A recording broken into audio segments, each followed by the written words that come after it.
അപ്പൊ ഗൈസ് വീണ്ടും നമ്മുടെ വീഡിയോയിലേക്ക് നമുക്ക് സ്വാഗതം. അപ്പൊ ഗൈസ് നമ്മുടെ ഇന്നത്തെ വീഡിയോ എന്ന് പറയുമ്പോഴേക്കും നമുക്ക് ഫ്രാൻസിന്റെ ഗെയിമിനെ കുറിച്ചാണ് പറയാനുള്ളത്. ഫ്രാൻസിന്റെ ഗെയിം എന്ന് പറയുമ്പോഴേക്കും ഞാൻ നേരത്തെ ഗെയിം കണ്ടു കഴിഞ്ഞാൽ ഫ്രാൻസ് ആ നമ്മുടെ ഇറാഖിനെ കയറി അങ്ങ് മേഞ്ഞാണ്.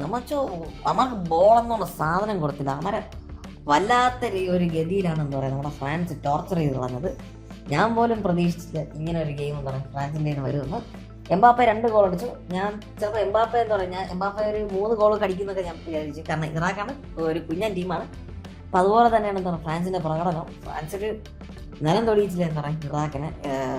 എംബാപ്പെ 2 ഗോൾ അടിച്ചു. എംബാപ്പെ അടിച്ച ഗോളുള്ള പിന്നെ ഉസ്മാൻ ഡെമ്പലെ അടിച്ചു. അങ്ങനെ എല്ലാവരും കൂടി ചേർന്ന് എന്താ പറയുക ഒരു ഫ്രാൻസിനെ ഭയങ്കര ഒരു പവർഫുൾ ടീമായിട്ട് എന്താ പറയുക ഇപ്പോൾ കൊണ്ടുപോയാണ്. അപ്പോൾ ഫ്രാൻസ് മാത്രമല്ല ഞാൻ പറയുന്നത് പല ടീമും എന്താ പറയുക ഈ വേൾഡ് കപ്പിൽ പല ടീംസ് എന്താ പറയുക ഭയങ്കര ഒരു പവർഫുൾ ഒരു പീക്ക് ലെവലാണ് പൊക്കോണ്ടിരിക്കുന്നത്.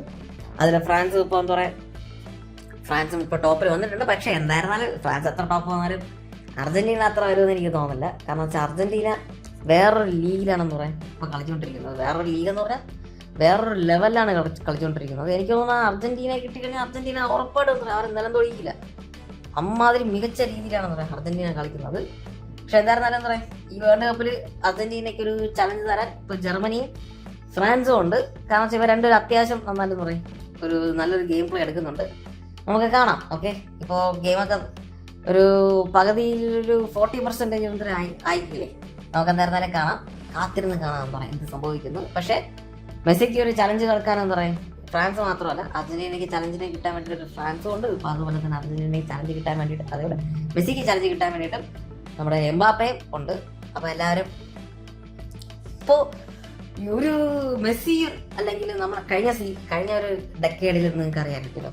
കഴിഞ്ഞ ഡെക്കേഡിൽ എനിക്ക് തോന്നുന്നു മെസ്സിയുടെ ഈ റൊണാൾഡോ അതുപോലെ തന്നെ കക്ക ഇവരൊക്കെ ആയിരുന്നു എന്താ പറയുക മെസ്സിക്ക് ഭയങ്കര ചലഞ്ചായിട്ട് ആദ്യത്തെ 10 വർഷത്തിന് വന്നത്.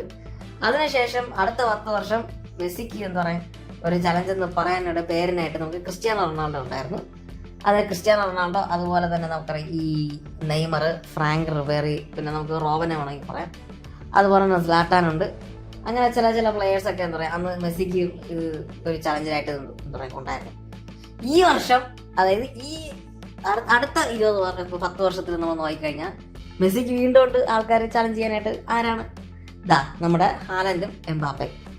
അപ്പോൾ ഒരു 30 വർഷം എന്താ പറയുക 30 വർഷത്തിൻ്റെ ആ ഒരു കാലയളവിൽ 30 വർഷമായില്ല എന്തായിരുന്നാലും ഒരു 10-25 വർഷത്തിൻ്റെ ഒരു കാലയളവിൽ മെസ്സിക്ക് വേണ്ടിയിട്ട് മെസ്സിക്ക് ചലഞ്ച് ചെയ്യാനായിട്ട് ഓരോ ഡെക്കേഡിലും ഓരോ ആൾക്കാരുണ്ട്.